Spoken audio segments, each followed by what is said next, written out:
I'm Sally Hogshead, and this is the What the Speak podcast. What the Speak, episode 64. I think I have this thing where everybody has to think I'm the greatest, the quote-unquote fantastic Mr. Fox. And if they are completely knocked out and dazzled and slightly intimidated by me, I don't feel good about myself. Do you kick ass when you speak, present, or pitch? If not, these expert discussions and insider tips can help you right now, today. Welcome to the What the Speak podcast. I'm your host, Brian Kelly. Struggling with feeling comfortable in front of an audience when you present? Or maybe you're confident, but you have difficulty stumbling over filler words like and ah. Well, you can start kicking ass today by signing up for our weekly VIP updates. As a bonus, you'll also receive 11 free tips that will uncover 6 psychological secrets to public speaking, plus 5 tips on how to stop using filler words. Go to whatthespeak.com/VIP. Sally Hogshead, are you ready to answer the question, what the speak? Bring it on, Brian. I'm ready. All right, Sally. Well, you are my first Hall of Fame speaker on What the Speak, so I'm honored to have you here. Very excited to talk about your expertise as a speaker, an author, and somebody who truly knows how to fascinate audiences. Are you ready? I'm ready, Brian. I'm excited. Let's go. Now, Sally, before we dive in, I've got to mention very quickly this brief story about how you and I met. I've talked about this in different settings and shared with it, but I've never really revealed who this person was. So Sally and I were corresponding via email maybe a year ago about doing an interview for another show that I produce. And I was on vacation in Florida. I get on the plane, and who sits next to me on this plane but Sally? And I was like, Sally? Totally She's like, yes. I'm like, it's Brian Kelly. We've been emailing back and forth. Yeah. So, we had a great opportunity to talk on the flight from Orlando to Chicago, and you shared with me some really great insights. And this is also a little known fact that the conversation that we had was actually what led to me wanting to start What the Speak, where we could share expert opinions, stories, advice on the speaking business, as well as just becoming a better communicator. So here we are, Sally, full circle. That's so cool. Thanks for telling me that. So now, Sally, let's talk about what are the things that you typically are speaking on when you're out there giving presentations, keynotes, etc. I teach the science of fascination. So I'm teaching the audience how to become their most valuable through the science of fascination. But let me tell you, I didn't always know what my topic was. And I used to get really confused because it seemed like there were all these big topics. There's business, there's marketing, there's innovation, creativity, psychology, a lot of different categories that I could fit into. And if you go on to a lot of speaking management websites or agency bureau websites, and you do the little drop down where you look at all the different categories that are available for speakers, I used to look at that and I would say, okay, which one am I? Am I leadership? Okay, I know I'm not politics, but does that mean I could be humor? And what I finally realized is my topic doesn't really fit neatly into any of those topics. And I think it's really important for you to have your own, for you to have a way in which your topic isn't designed, don't fit your content into the topic, make the topic, don't fit your content into a preordained category. Yeah. And so now what I focused on doing is owning a word, and the word that I own is fascination. That is good, and fascinate you do. So let's talk a little bit about that. Can you take us back to the very beginning? Where did this start for you? How did you get into professional speaking? And maybe even before you became a professional, was there anything that led up to you being somebody who can stand before an audience and share your message with passion and clarity? I've always loved being able to connect with audiences. My background was in advertising. I was a creative director. I created television commercials that you've seen for brands like BMW, Coca-Cola, Target, Nike. And so I loved creating messages through advertising. But then I realized that I just wanted to be able to connect directly with the audience themselves, not have a client in the way. So in 2004, 2005, as I was coming out with my first book, I knew I wanted to become a professional speaker. And I was really clear that just because you're a good speaker doesn't mean you can be a professional speaker. You have to have the network, the understanding, you have to do your background, you've got to do your homework. You don't just roll out of bed and start charging money. You have to have a strategy for it. And so I got a mentor. I hired a coach. His name is Nick Morgan of Public Words in Boston. And I'm a huge Nick Morgan fan. I just interviewed him last week. And Nick taught me what it means to be a professional speaker. And that you have to, first of all, you have to have a message that people need. And somebody has to be able to sign a check to say, I want to hire this person versus that person. It's not enough just to think that your topic is great. You have to make sure that people are willing to actually pay money for your topic. And the bigger the problem that your topic solves, the more money you can charge to help people solve that problem. The bigger the transformation you provide, the more people are willing to go out of their way to hire you versus somebody else. And so I worked incredibly hard on my materials, on my delivery. I watched videos of myself. I did media training. I did all those things that you're supposed to do. But my fee just flatlined. And it went up to a certain point, and then it didn't matter what I did. I wasn't getting more bookings. I wasn't growing in my stature, my profile. I had to find a lot of other ways to supplement my income, and I couldn't afford to be a full-time speaker. And it was really frustrating because then I had to speak more because I wasn't able to charge as much per speech. And then I had a huge breakthrough, and I'll tell you about that in a minute. Okay. So let's explore. You talked a little bit about the business aspect of it and some of the struggles. I'm all about the business aspect of it. Yeah. About how do you grow your perceived value as a speaker. And if you can charge as much money as you want, as long as you're over delivering for the audience and for the client. Yeah, that's perfect. Perfect advice. Now, on the delivery side, was there anything that you struggled with as far as mechanics of speaking, fumbling over your words, like anything like that you can share in ways that you were able to overcome that? Yeah, absolutely. So I'll give you some big picture stuff, and then I'll give you some really tactical stuff, okay? I'm all about finding little tips and tricks to be able to, I don't want anything to get in the way of me and my message with the audience. And so I work really hard to find ways to be able to get in that flow and to replicate my successes. And I'll tell you some of the things that I do. First of all, I always have a big briefing call with the client, and all I want to talk about are their problems. All I want to talk about are, what are your people struggling with? Once I know what they're struggling with, I know that I'm going to be able to come to them with an answer that's not going to be fluff. I customize every speech, and I spend a lot of time making sure that I work some of those problems into the solutions that I'm providing in my speech. Another thing that I do is when I'm doing my speech, here's a little secret. So hold on, I'm going to show you. Okay, this is how you know this is live, real time. Every time I do a speech, I always send myself my slides right before I speak. And so it looks like I do a screen grab of my slides and I email it to myself. Okay, we're going to have to do this in the show notes because I don't have it as quickly as I thought I was going to be able to do. But let's imagine it looks like this. So I do a screen grab of my slides on my computer. I email that to myself. And then during that awkward phase where they're doing the AV check and I want to be going over my message and make sure that it feels seamless, then I can be looking at it on my phone through my email. I do a lot of things like that where I have little systems that help me make sure that I can feel in the flow and confident. But the biggest breakthrough that I had is that it doesn't matter what I think of the audience. What really matters is, what does the audience think of me? How is the audience seeing me and seeing my message? And that was the breakthrough that led to my new book that you and I are having the very first interview about, that's going to be coming out. This new book, it's all about how the world sees you. And when you know how the world sees you, especially as a speaker, that's when you can really maximize that. And what I realized was, I'm not a classic speaker.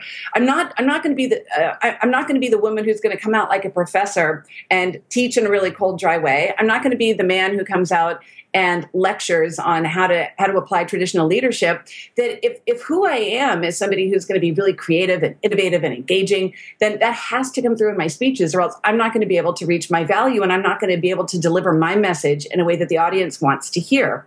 And so I began trying this out. I actually shifted my topic over to the idea of how does the world see you? And so in my speeches, the whole premise is it doesn't really matter how you see the world. What matters is how the world sees you. And once you know how the world sees you, you can become more of that, of the best of that. And it was through the speaking process that I developed the content that's now in the book. That's awesome. The thing I love about it, and of course, I've taken the Fascination Advantage test, and for everybody who's watching and listening, we'll have a link in the show notes where you can go and take this test as well that Sally's providing.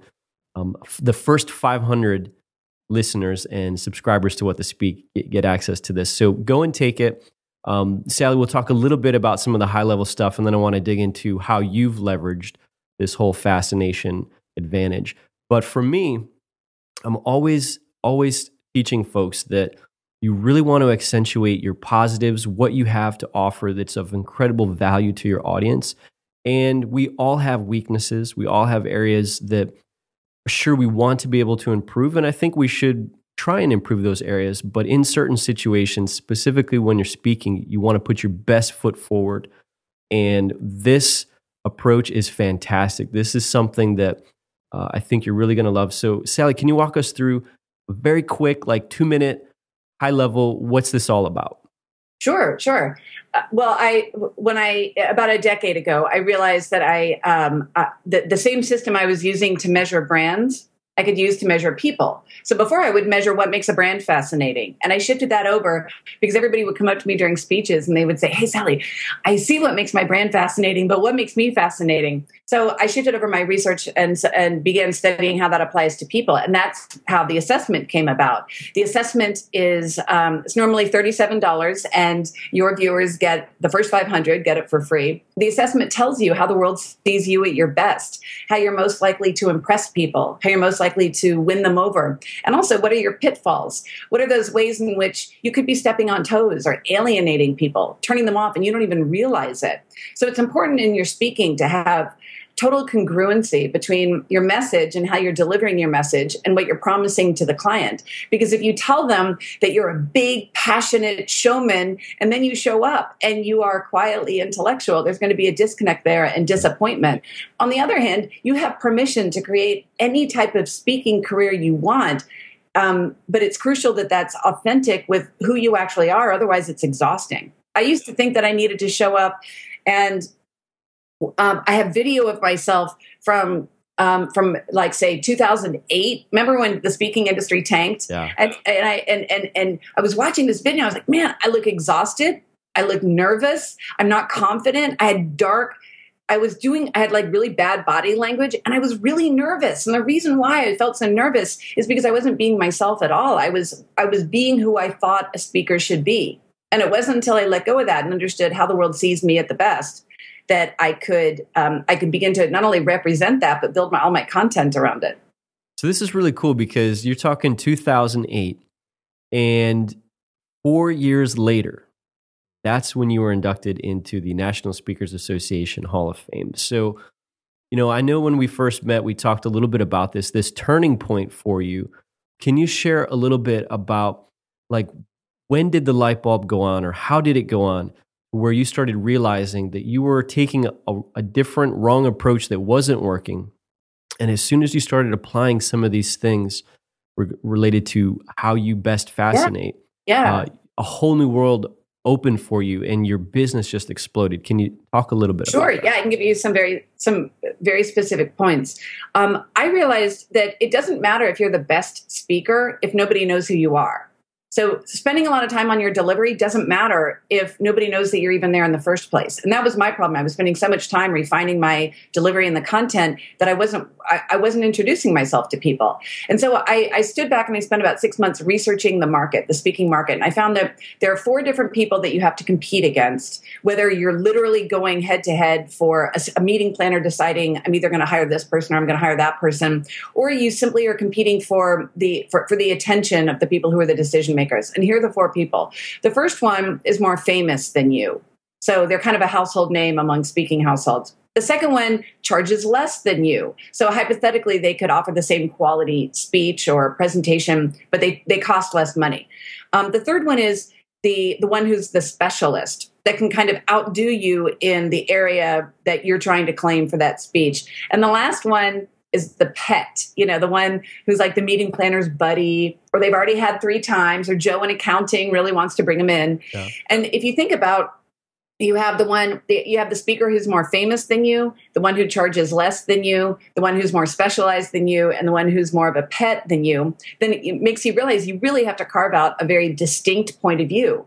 And the more distinct your message, the more you can own that area. I used to be in the innovation space, innovation marketing sales, and I was competing against a lot of really, really great people. Whereas once I started realizing that I needed to become more of who I already am, I don't need to change my message. I need to make my message more distinct and provide more experiences for the audience that really give them that wow. The more that I'm going to be in demand, and if I'm not available, there aren't a lot of other options in my space anymore. So the key is, it's not enough to be the best if nobody knows who you are. So focus on the ways that you can really create that first initial, get the client's attention in those first few seconds when they're getting to know you. Well, and I've seen some of the things that you do kind of tactically to get attention, and you've really focused on finding what's most fascinating about you and what you can provide that nobody else can.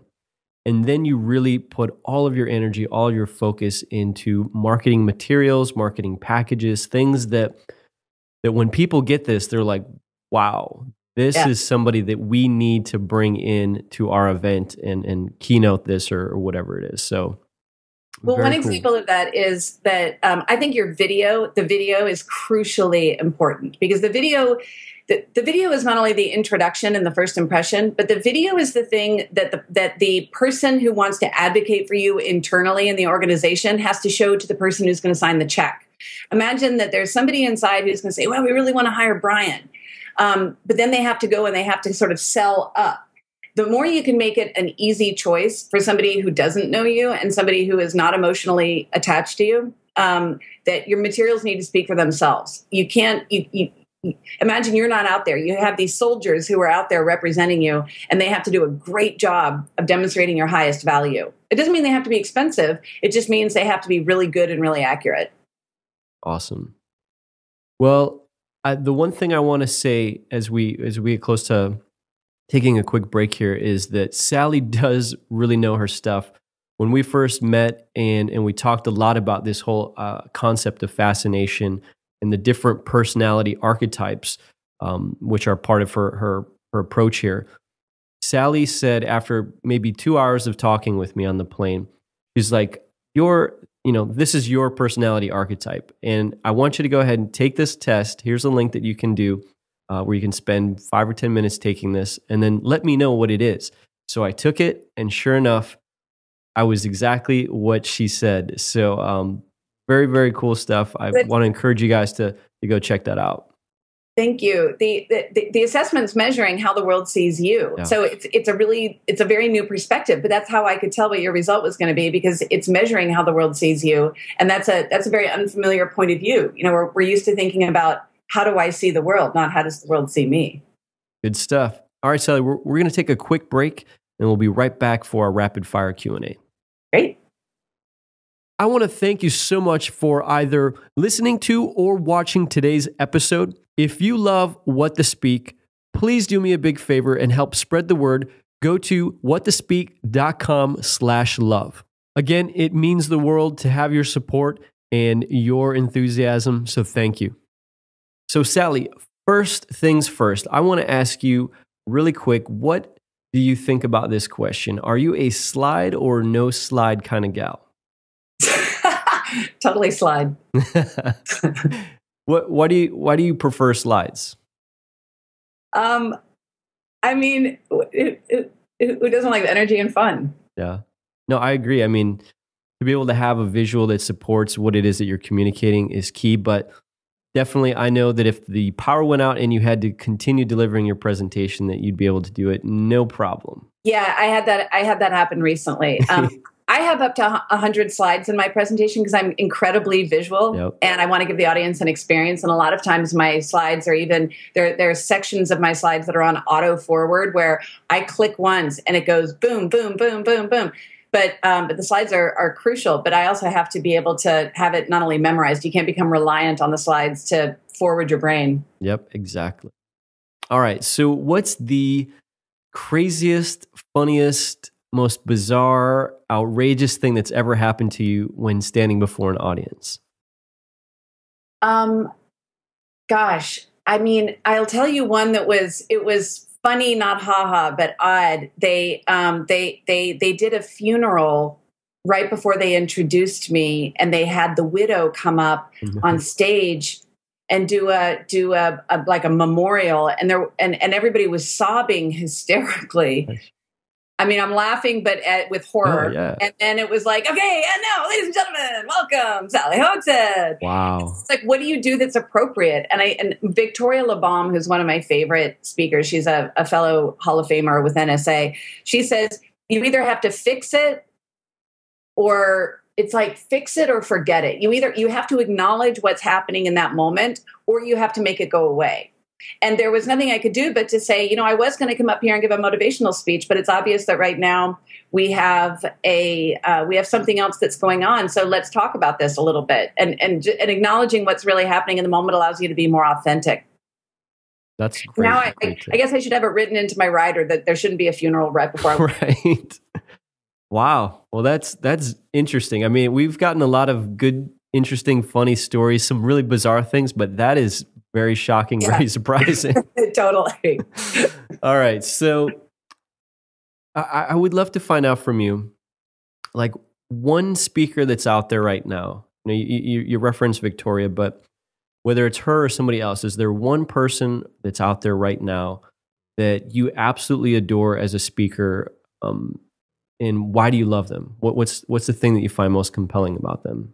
I love watching speakers, and there's so many that I love. I love even people who aren't professional speakers. I learn something from every single speaker because somebody does something extraordinarily well. And if you can watch what people are doing when they're doing their best, when they're in that groove, it's amazing. I love Joe Calloway for the way he connects with the audience. I like Clint Greenleaf, who actually is an independent book publisher, and he's so intelligent when he speaks. I love Jeffrey Gitomer for the way he's outrageous. I love Larry Winget for how he goes into these unthinkably extreme topics and wins the audience over. Mark Sanborn for leadership. Bob Berg for community. And I mean, really, I love watching speakers. I'm totally a geek. I love the industry. Yeah, well, same here. I'm guilty as charged. All right. So, Sally, this one is kind of an obvious question, but I always like to ask each guest the impact that speaking has had on your career. Can you talk a little bit about that? Like, where would you be if you weren't able to communicate the way that you have, or you've made the type of commitment to becoming a better communicator? Is there a way that you can quantify the impact that that's had on your career and your path? Absolutely. It has radically changed the trajectory of my career. When I was 23, I was the most award-winning copywriter in the country. When I was 27, I started my first advertising agency, and so on and so forth. And I had a whole career before I did any kind of speaking. But I always felt that there was something there that was really unfulfilling because I was always talking through a company. And with speaking, you get this live flesh and blood feeling of connecting with the audience in real time. And so what I've started doing is every speech, I try to make sure that I include one thing that I've never done before. And it's not random. I'm testing something. It's an experiment, but they're almost like my focus group. And I try to only do one thing because you don't want to reinvent at the last minute, but I'll try one type of new story or one type of new way of presenting content. And so I can constantly evolve my content. I can see what's working and what's not with real-time feedback with people.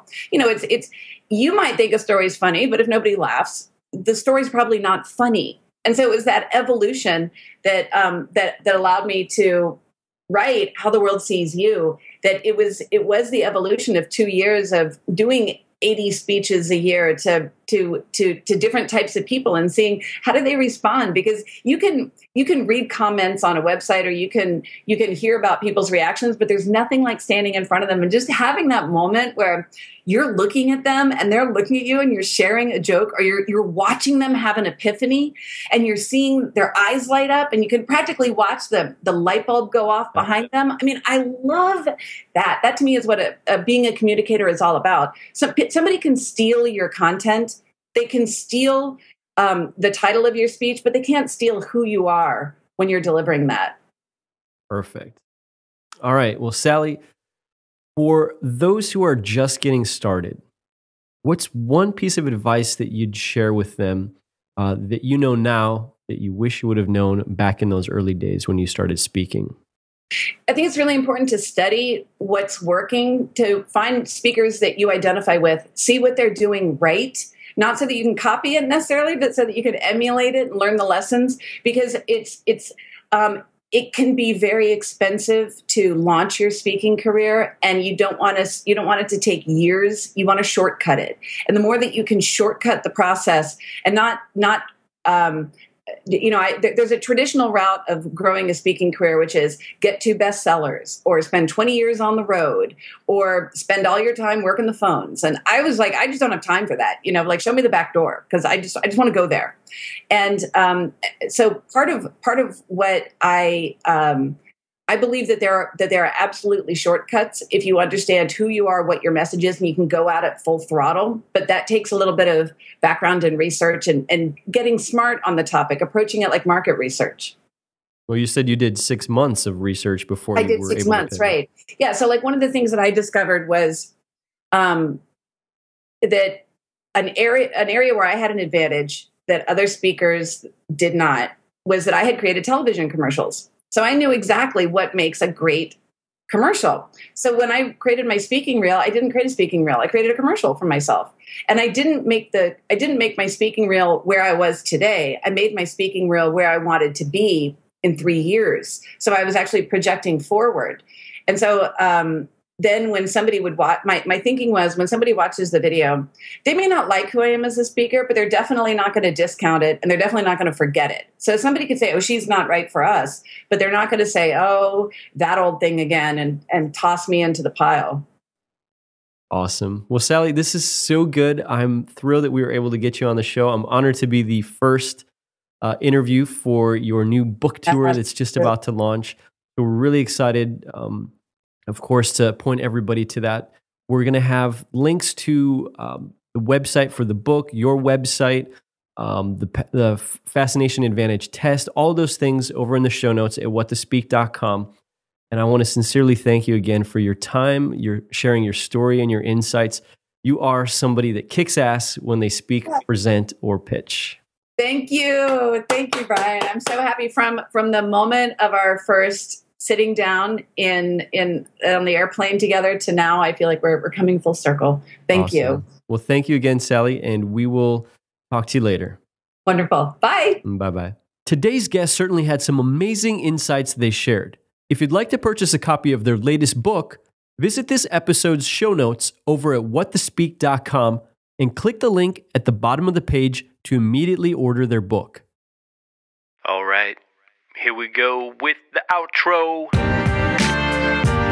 Thanks so much for joining us today on What to Speak. Be sure to visit whattospeak.com for show notes on every episode and to sign up for our email list to stay updated on resources that'll help you kick ass when you speak, present, or pitch.